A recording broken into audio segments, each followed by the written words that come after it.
Hey, my loves, welcome to another episode of In Her Own Voice. I am Queen Visionary. I'll be the one you hear behind the mic, but at the same time, I am always willing to stand on the front line, ready to inspire and empower those who struggle to lift their voices. I created this space to be a mix of everything that feeds the soul and to breathe in what matters. So get comfortable, take a breath with me because this is where silence breaks, truth blooms, and every word is spoken boldly. You're exactly where you're meant to be. Thank you for listening. You know, I've been thinking a lot lately about how life has this funny way of changing us without asking permission. Like one day you're surrounded by people you've known forever. You have routines, you have traditions, familiar conversations, and then suddenly everything starts to feel and look different. Like, have you ever looked around and realized your life doesn't quite fit the way it used to? Like something just shifted? The older I've gotten, I've noticed that the less life feels black and white. When we're younger, relationships seem simple. You think your closest friends will always be your closest friends. You think family will always understand you because they're family, right? You think if someone hurts you, eventually they'll realize it, they'll apologize, and everything will work itself out. And that's the kind of story we've always been sold, and we always will sell. Every movie ends with the big conversation, right? Every disagreement gets resolved. Someone finally admits they were wrong. Everyone cries, everyone hugs, and the credits roll. But real life doesn't really work like that. Sometimes the conversation never comes. Sometimes people move on like nothing happened. Sometimes they genuinely don't see your perspective. And sometimes they know exactly what happened and simply choose not to acknowledge it. Now, I don't know about you, but I used to think healing depended on that magical conversation. I thought closure was something another person gave me. I thought that if they would just say, I understand, or I'm sorry, or even, I wish I'd handled things differently, then I'd finally be able to let it go. But here's what I've learned to realize. If your peace depends on someone else's willingness to change, then your peace really isn't yours, it's theirs. And that's a scary realization because it means we've handed someone else the keys to our future without even realizing it. Today's conversation isn't really about cutting people off or holding grudges. It's not even deciding who's right or wrong. It's about something I think is much more difficult. It's about accepting that sometimes the people we've loved, the people we've grown up with, the people we're even related to, simply aren't meant to come with us into every season of our lives. And that's a sentence I never thought I'd ever be comfortable saying because I grew up believing that if you cared enough, you could fix almost anything, right? That if you communicated better, if you were more patient, if you explained yourself just one more time at that red table talk, people would eventually understand. But what happens when you've already had every conversation you can have?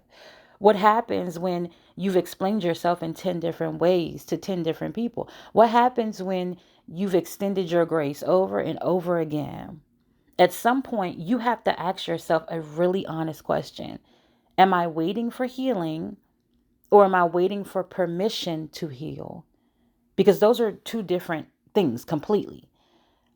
I think one of the hardest lessons adulthood teaches us is that not every relationship gets a beautiful ending. Some relationships simply just stop growing. And that's a painful realization because we tend to blame ourselves. Well, maybe I should have tried harder. Maybe I expected too much. Maybe if I call or text one more time. Maybe if I apologize first. Maybe. We live inside that word, maybe. It keeps us attached to versions of people that don't actually exist anymore. Or maybe they never existed. But the truth is, we don't always outgrow people because we love them less. Sometimes we outgrow them because we've learned to love ourselves more.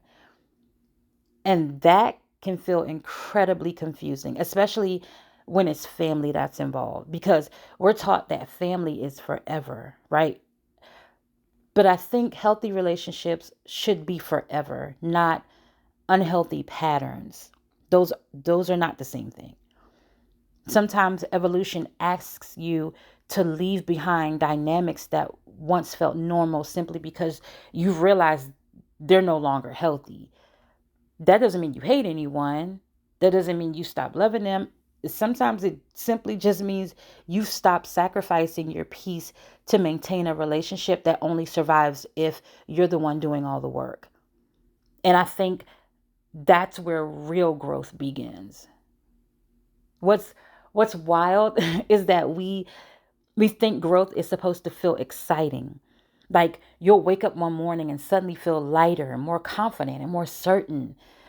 But I don't think that's how it usually happens. I think growth feels awkward.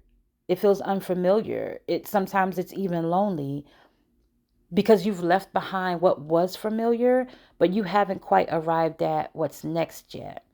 You're standing directly in the middle. And I honestly think that's one of the hardest places to be. We don't talk enough about that middle season. Everyone wants to celebrate the breakthrough, the elevation, the you look happier, you look, better version of you. But almost nobody talks about that space in between, that season where your phone is quieter than it used to be, where the invitations change or stop altogether, where holidays look different, where you're questioning whether or not you made the right decision because being familiar suddenly feels more comfortable than being free. I've learned that loneliness and alignment are not always opposites. Sometimes you're lonely because you're creating room for a life that hasn't arrived yet. And that can be incredibly uncomfortable. If you're someone who always has needed certainty and an instant download to the new level, we're wired to want immediate proof that we made the right decision. We want reassurance. We want signs. We want life to immediately reward us for choosing ourselves. But, babies, life doesn't always work on our timeline. Sometimes the reward is simply becoming someone who no longer accepts what used to feel normal. That's what growth looks like. And what I've noticed, when we finally stop trying to convince the wrong people to understand us, we suddenly have so much more energy. Energy we didn't even realize we were spending. Think about how exhausting it is to constantly replay conversations in your mind, thinking of what you should have said, what you could have said, how you could have explained yourself differently. It's like carrying around a meeting that ended months ago, but you're still attending it every single day. Eventually, you got to leave the room. Not because every question was answered, but because you've answered the only question that matters. Is this still good for me? Because once you know that answer, the rest of it becomes background noise and it becomes irrelevant. Something else I've realized is that closure isn't always loud. Sometimes we imagine closure as this dramatic moment where, again, that music is playing in the background in a movie and everyone's emotional and truths are revealed and suddenly everything makes sense. Most of the time, closure looks incredibly ordinary. It looks like making breakfast without thinking about them. It looks like laughing again without feeling guilty. It looks like driving home and realize they didn't cross your mind today. Not because you forced yourself to forget, but because your life slowly became fuller than your grief. Those moments don't seem significant while they're happening, but they're actually milestones. Healing rarely announces itself. One day you just notice that what used to consume you, it doesn't anymore. I also think we underestimate how much our identity can become tied to certain relationships, like who we became around them. Maybe you were always the peacekeeper, the fixer, the one who called first, the one who apologized just to, again, keep the peace and make everyone comfortable, the dependable one, the strong one, the one everyone leaned on. Sometimes when those relationships end or change, you aren't just grieving people, you're grieving the role you've played for those people. And letting go of that role can feel very strange because if you no longer are the person constantly fixing everything, then who are you? Maybe you're someone who finally gets to rest. Maybe you're someone who no longer feels responsible for carrying everyone's emotional weight. Maybe you're discovering parts of yourself that never had room to exist before. That's where my hand goes up. That's me. I think that's something worth paying attention to. Not just who's leaving your life, but someone who's finally showing up, including you. One of one of the best parts is that we meet ourselves for the first time after we've stopped trying so hard to keep everyone else comfortable. I don't think enough people realize how much courage it takes to disappoint other people's expectations, especially if you've spent your whole life trying to avoid conflict. But there comes a point when someone will be disappointed no matter what you choose. Either they'll be disappointed because you've created a boundary or became, according to them, disloyal to the circle, or you'll be disappointed because you abandoned yourself again. Those are your choices. And I know which disappointment I can live with now. I'm living with it. There's also something really freeing about accepting that not every relationship needs a final chapter. Some stories simply end mid sentence. You don't always get the last page, you don't always get the explanation, the happily ever after. Sometimes people leave your life carrying a completely different version of the story than the one you lived. Sometimes people make up endings to make themselves look bigger, greater, or more stronger than you. They might spread blatant lies, defame your character, and slander you, um, just to make up their own ending to look like the winner, so to speak. And as frustrating as that is, as angry as you may get or want to get, as sad or heavy as you get or may want to get, you don't have to chase the ending that they wrote. You get to write your own ending and prove them wrong. I've started asking myself a different question these days. Initially, you ask yourself, why did this happen? What did I do to deserve being wronged, being in this situation? But then growth and peace step in, and the question becomes, what is this situation making room for? And that question changes everything because it shifts your focus from what disappeared to what is due to arrive. Maybe it's healthier friendships and is. Maybe it's a quieter nervous system and is. Maybe it's waking up without dreading a phone call and is. Maybe it's having conversations where you don't feel like you have to defend your feelings and is. Maybe it's simply peace, baby, and is. And y'all, peace is so underrated. As I've gotten older, peace has become the luxury. Safety has become the first choice. People who mean what they say, people who don't have conditional commitments to you, people who don't make you guess where you stand or how you are valued in their space. That kind of peace is priceless. I think peace is what allows you to actually enjoy your life. And maybe that's what evolution is really about, also. Not becoming someone completely different, but becoming someone who no longer abandons themselves just to keep a seat at someone's table. Because here's the truth, not every table deserves you, not every invitation is meant to be accepted. Not every connection deserves unlimited access to your heart simply because it's familiar. Familiar ground and safe ground are not the same thing. History and health, not the same thing. And time alone doesn't automatically make a relationship worth keeping. The quality of how you're treated matters. How you feel after spending time with someone matters. Whether you're allowed to be your authentic self or not matters. Those things matter far more than how many years you've known someone. If you're constantly shrinking yourself to preserve a relationship, eventually you'll stop recognizing yourself.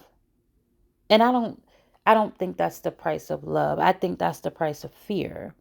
Fear of being misunderstood, fear of loss and starting over, fear of what people might think. But fear has never been a good architect for a meaningful life. It builds very small rooms, rooms where you survive, but you don't really live. And eventually you will feel suffocated in. I don't know who needs to hear this today, but you've been standing at the edge of this new season, wondering whether you're allowed to step into it without everyone's approval. You are, baby, you absolutely are. You don't need unanimous support to make healthy decisions. You don't need everyone to understand your boundaries before you honor them. You don't need an apology before you choose peace. Sometimes the greatest act of self respect is quietly continuing your own life. No announcement, no revenge, no dramatics, just choosing day to day to invest your energy in the people, places, and experiences that allow you to become more of who you were always meant to be. Because in the end, that's what evolution is. Finally becoming someone you no longer have to betray or suppress. And I think that's a journey worth taking every single time. Thank you so much for listening. Don't forget, I drop new episodes every Tuesday at 8 p.m. on Spotify and YouTube. So make sure you're following so you're never missing any of them. If you've got a story you want to share, a topic you want to talk to me about, you need some advice, you need some prayer, or you just need to vent, please send me an email at 320eent at gmail.com. That's 320eent at gmail.com. I'd really love to hear from you. And if you've been enjoying the podcast, please do me a quick favor, follow and subscribe. And if you're listening on YouTube, please hit the like button. It only takes a second, but it really helps the podcast reach more people. And lastly, before you go, if this is an episode that has spoken to you or you think someone else could benefit from it, please go ahead and share it with them. Remember, your fears don't define you, your doubts don't control you, and your dreams are waiting for you. Until next time, keep speaking in your own voice.